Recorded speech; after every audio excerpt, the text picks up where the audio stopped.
Hello, hi guys! Another travel vlog. Samahan nyo naman kami ng aking Jusawa para libutin ang province ng Bohol. At around 1 AM, umalis na kami ng aking Jusawa at nag-grab kami papuntang NAIA Terminal 3 and we paid 1,100. And since maaga pa kami dumating sa NAIA, naisipan namin mag-snack mo dito sa Krispy Kreme and we spent 300 pesos. Sa video na ito, ipapakita namin ang mga tourist spots na pinuntahan namin, tour package na in-avail namin, budget for DIY traveler kagaya namin, and many more. So keep on watching. For our flight ticket guys, we booked at Cebu Pacific and we paid 6,200 for 2 packs. Back and forth na yun. And mag-stay pala kami sa Bohol for 3 days and 2 nights.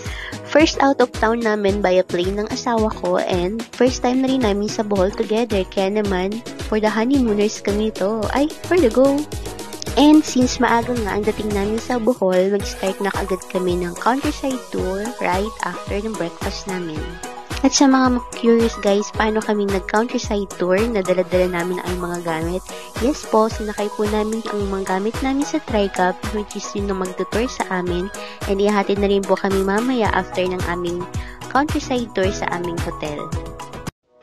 Sa mga DIY traveler katulad namin, kung kayo ay 2 to 4 packs, I highly recommend Kuya Marshall for your private tour via TriCab.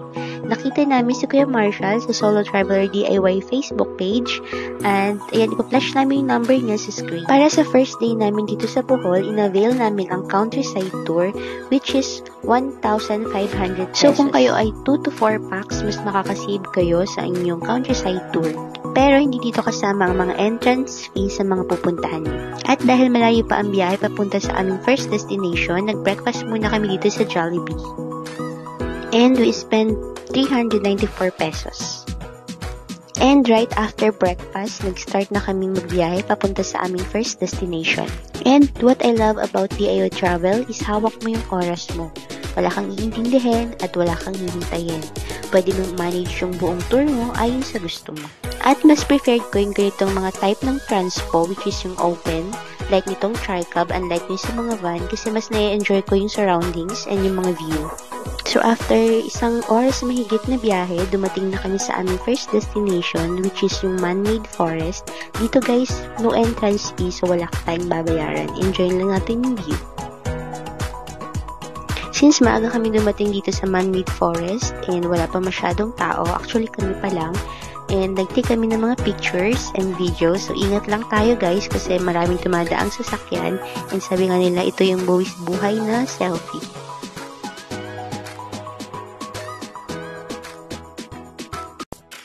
And after nga namin sa aming first destination, dito na ulit kami sa Tarsier Sanctuary. Nung dumating nga kami dito, hindi ganun kaganda yung panahon, medyo maambon to.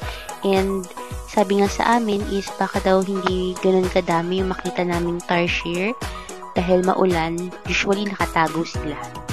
And ayun, nagbayad ako ng 120 pesos per head for regular tourist. And ayan, binigyan kami ng ticket. And ayan na nga, nag-start na kami maglakad-lakad ni Jusawa. And ayan, pa-picture daw siya.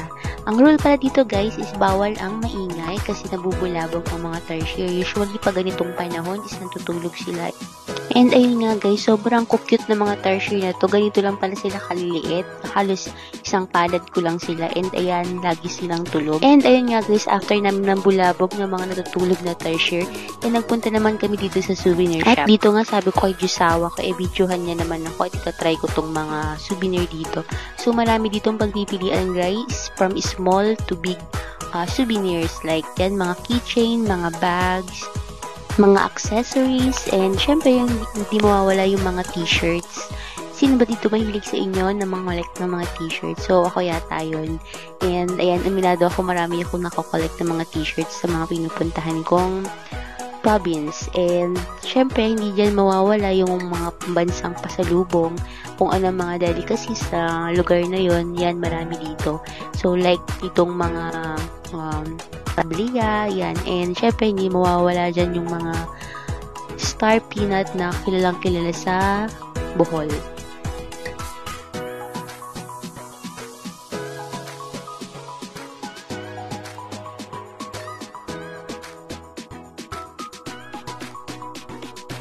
Then, ayun nga, after naming mamili dun sa souvenir shop, proceed naman na kami sa Chocolate Hills.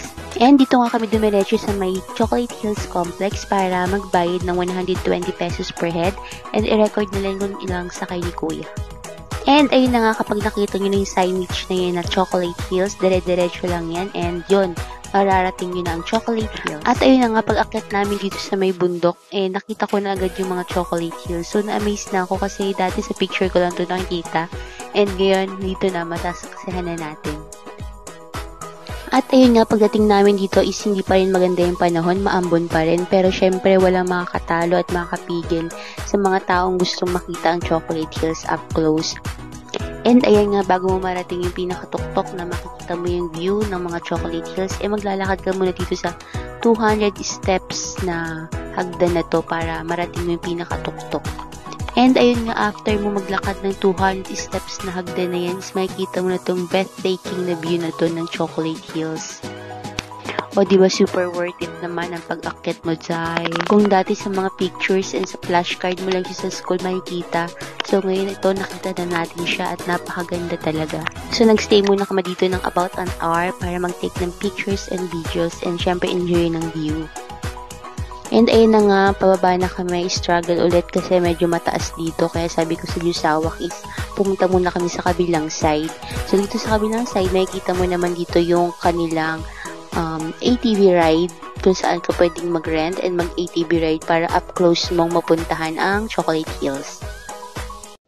Then, yung pabalik na kami sa Panglao, dumaan kami dito sa Baclayan Church, pero tapos na kasi yung mass kasi morning lang ang mass yata sa kanila. So, dumating kami dito close na, kaya nagpicture na lang kami ng Jusawa ko. And, ayan, naglibot-libot kami sa paligid ng simbahan. At ang huli namin pinuntahan ay ang Blood Compact Shrine, which is a reminder of a historic event happened in 1565. Nang makarating nga kami sa Panglao, naghanap agad kami ng kakainin ng Jusawa ko kasi sobrang gutom na kami and late lunch na ang kain namin ito. So, ayan, nag-insert lang ako ng clip ng kinainan namin kasi nakalimutan ko yung pangalan. Kumain lang kami ng grilled chicken and unlimited rice na yun guys with mango shake. And we spent 550 pesos. Ayun nga, after namin kumain ng lunch, nag-proceed na kami sa aming hotel which is itong Hayahay Resort. At ito, nag-insert na lang din ako ng clip para dun sa view nung resort na nag-stayan namin. Kasi si Hayahay Resort dito sa Alona Beach is dalawa yung kanilang resort. And dito kami nag-stay sa unang resort nila. Same din naman silang beachfront and paglabas mo, andyan ka na sa kahabaan ng Alona. And binook namin to sa Agoda and we paid 5,200 for 3 days and 2 nights na stay. O diba not bad na siya guys kasi nandun ka na mismo sa Alona Beach and beachfront na siya. And here's a quick room tour guys. Meron diyang mini ref and meron din silang vault. May complimentary water din sila dyan. Meron silang malaking TV and syempre dalawa yung bed. Hindi ko alam bakit, pero ang binok ko lang is queen size. Meron dyan ceiling fan and may maliit na table dito. Yung CR naman nila guys is malinis and mabango, wala akong masabi. And worth it na rin siya para sa price niya. And after nga namin daddy makapag-rest ng mga ilang oras, lumabas na rin kami para makapaglibot. And nakita namin tong mga motorcycle per rent nila. Pero sabi ni daddy, i-check niya na lang daw next day kasi mag-rent kami. And dito pala guys, sa kahabaan nito, puro establishments na to. So, lahat ng mga needs mo, makakabili ka rito from groceries and mga personal needs mo. Pwede ka na ditong magmili. So, meron na din ditong McDonald's and Jollibee. So, kung sawa ka na sa mga seafoods, pwede ka ditong kumain. And, ayun, very affordable syempre. And, meron na din ditong mga banks, guys. So, kung kailangan mo ng cash, hindi naman din mahirap mag-withdraw dahil available ang mga banks dito. And dito nga, naglakad-lakad pa kami ni Daddy hanggang dun sa pinakadulo kasi marami pa rin mga restaurants and mga establishments, mga souvenir shops na pwede mong puntahan and i-check kung maghahanap ka ng papasalubong. Dumaan na rin pala kami ni Daddy dito sa grocery store at bumili kami ng mga needs namin para din sa island hopping namin bukas. And we spent 250 pesos. And for our dinner, dito na kami ni Daddy kumain sa McDonald's dahil mga busog pa kami and we spent 300 pesos. After namin kumain ni Daddy, bumalik na rin kami sa aming hotel. Ito yung kahabaan guys ng Alona Beach. So, ayan ang nightlife dito sa Alona Beach. And ang na-observe ko dito sa Alona Beach, ang vibe dito is tamang chill lang. So, may mga live band habang kumakain-kain, uminom ka ng mga drinks.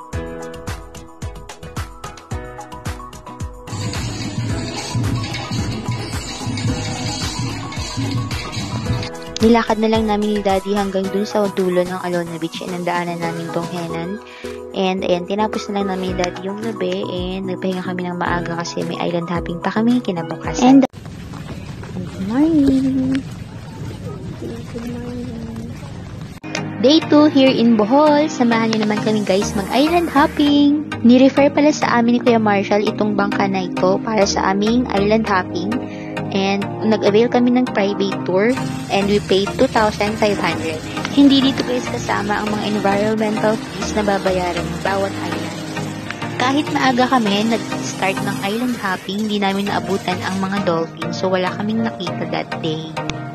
Nag-proceed na kami sa Balikasag Island para makapag-start na kami mag-snorkeling. And nung nag-avail kami ng snorkeling gear, nagbayad kami ng 150 pesos per head yan. And nagbayad din kami ng environmental fee, which is 100 pesos din per head. At nag-start na nga lumangoy ang jusawa ko. May nakita daw siyang kakaibang isda. Ay, naku, shoot. Nag-start na nga rin ako dyan mag-fish feeding since may dala akong mga cookies. At nakakatuwa lang kasi ang daming iba't ibang isda ang nakikita mo. Sayang nga lang at wala tayong dalang waterproof camera. At dahil nga napagod na kami sa kakalangoy at tamang-tama malamig ang panahon ng araw na yan, napa-order kami itong sinigang na isda. At dahil nga wala rin kaming breakfast kanina pag-alis namin dahil sobrang aga ng island hopping namin, kaya naging brunch na namin yan and we paid 400 pesos for that. After nga namin kumain at makapagpahinga is nag-proceed na kami sa aming next island which is yung Virgin Island. At sakto nga na maaga kami nakapunta dito kasi low tide pa. And nagbayad kami ng environmental fee na 30 pesos per head. Isa rin to sa nilulook forward ko na mapuntahan dito sa Bohol. And buti nga hindi kami nabigo dahil napuntahan namin to ng low tide kaya kitang-kita mo ang sandbar. At wala na nga dito ang mga nagtitinda ng fresh seafoods at mga paluto. Punta nga kayo dito, I suggest na maglagay kayo ng sunscreen kasi mainit talaga dito guys at walang silungan. At ito nga jusawa ko, pinatakbo pa ako dito sa sandbar at kukuhanan daw niya ako ng video. Ay, for the go! At after nga namin maglakad-lakad dito sa island, pumila naman kami dito sa may arc na to na may nakalagay na Virgin Island. Para mag-take ng picture na din. At after nga yan, bumalik na rin kami sa Alona Beach. At nang makapag-rest na kami ni Daddy, lumabas kami nito para sa aming early dinner at buti nga nakita namin itong Jerry's Grill. At dahil nga food is life is nag-order kami Daddy ng barbecue, ng dinakdakan at nitong bulalo. And we paid 1,300. At after nga namin kumain, nadaanan namin itong sikat na Bohol Beef Farm. Masasabi ko na must try talaga siya. So, 80 pesos per scoop to and maraming flavors na pagpipilian. I got mango flavor and sa sawa ko naman is avocado flavor. At habang in-enjoy namin ang aming ice cream, naglakad-lakad kami dito sa kahabaan ng Alona Beach. At dito na kami nag-antay ng sunset. And ayan, tamang kwentuhan lang kami ni Jusawa.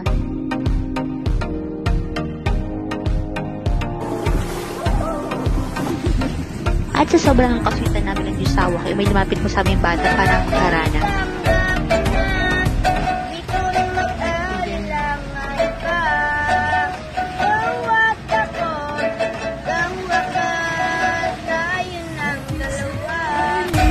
At dahil nga lumalalim na ang gabi, naisipan namin ng Jusawa ko na bumili ng beer at uminom kami dito habang nakikinig ng music at ng alon ng dagat. Huy, wag gayon! Isa nga ito sa masasabi kong perfect date night para sa amin ng aking Jusawa.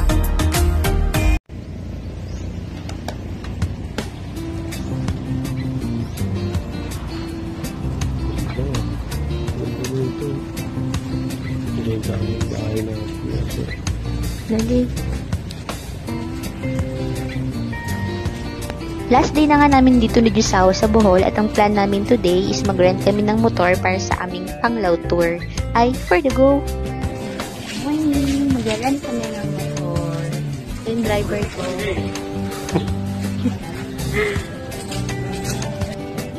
So ito, worth 400 pesos for the whole day, guys.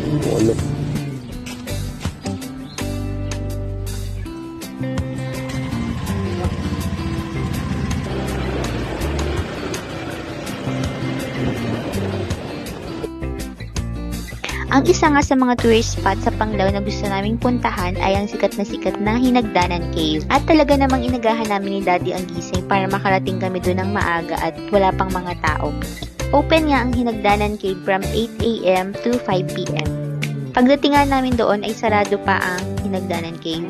Pumila na rin kami dito para magbayad ng entrance fee which is 50 pesos per head, and kapag gusto mong mag-swimming, 75 pesos per head. May nakita nga kami dito ni Daddy na kamoting kahoy na kakanin at bumili nga kami dahil 10 pesos lang isa. At nang saktong ang 8 AM na, nag-open na ang Hinagdanan Cave at kami nga ang kauna-unahang guest na nagpunta dito. Pabor nga sa amin yun dahil masusolo namin ang Hinagdanan Cave at makakapag-picture kami ng maayos. Pagpasok mo nga, isasalubong siya ang malamig na hangin at ang mga grupo ng mga paniki. Noong una nga natakot pa ako dahil wala pang katao-tao at sobrang tahimik ng lugar. Pero ito namang asawa ko ay game na game at ready nang tumalon sa tubig. Ay, for the go! After nga niya ako dyan videohan is tumalon na siya agad sa tubig. Hindi naman siya masyadong excited. Hindi ka makita! Nakailang pilit pa nga siya sa akin dyan bago ako lumubog sa tubig kasi nga natakot ako. At buti nga may dumating na dyan na tour guide at nagpicture sa amin ng bonggang-bongga. More than 1 hour nga kami nagstay sa Hinagdanan Cave at nung pabalik na kami, nadaanan nga namin doon si tatay na nagbebenta ng halo-halo ng mga fresh na fruits. Magkano po? 10 pesos nga each nyan at sobrang sarap ng prutas na mga hinalo.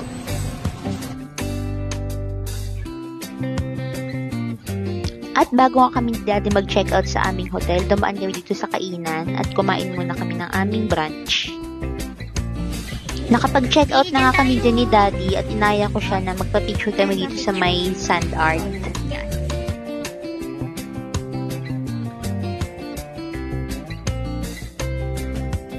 After nga nun, binalikan na namin yung nirent namin ni Daddy na motor at nagpunta naman kami sa sikat na Mist. Isa nga itong lugar na to sa nag-viral at marami ng mga content creator ay nagpunta dito. At ang masasabi ko nga naman is napakaganda ng place at sobrang Instagrammable. Mas lalo ka nga ma-amaze pagpasok mo sa loob dahil napaka-aesthetic ng design nila. Ang way nga ng pag-order dito is bibigyan ka nila ng iPad at nandoon ang kanilang mga menu, babrowse mo na lang. Pasta?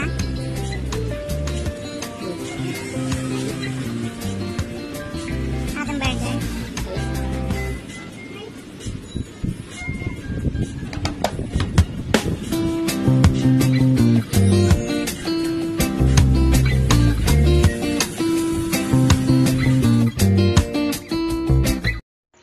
At dahil tapos na nga kami ni Daddy mag-lunch, ang in-order na lang namin dito ay yung pang-merienda.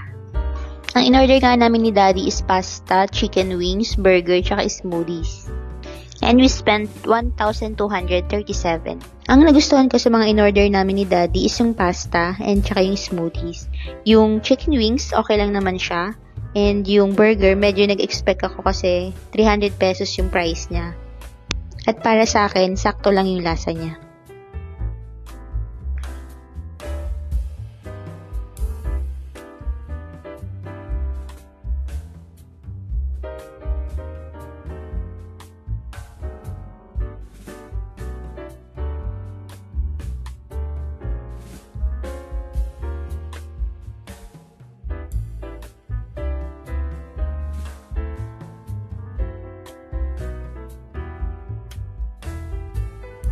Umakyat niya ako sa kanilang 3rd floor para makita ang ibang setup ng mga tables.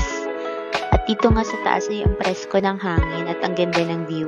Every table nga ay may mga unique na design na talaga namang mapapa-aura ka.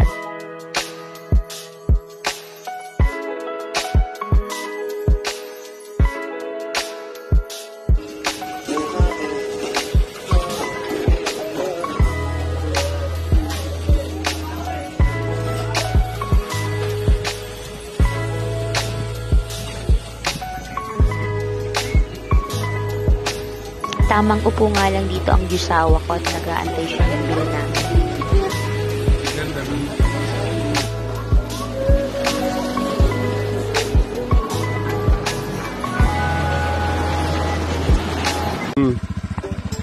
Patong ka, dagdag ka. Okay. At dahil may oras pa nga, nagpaturo ako kay Daddy magmotor. Happy naman ako niyan dahil kahit paano natuto na ako magbalanse sa motor at more practice pa.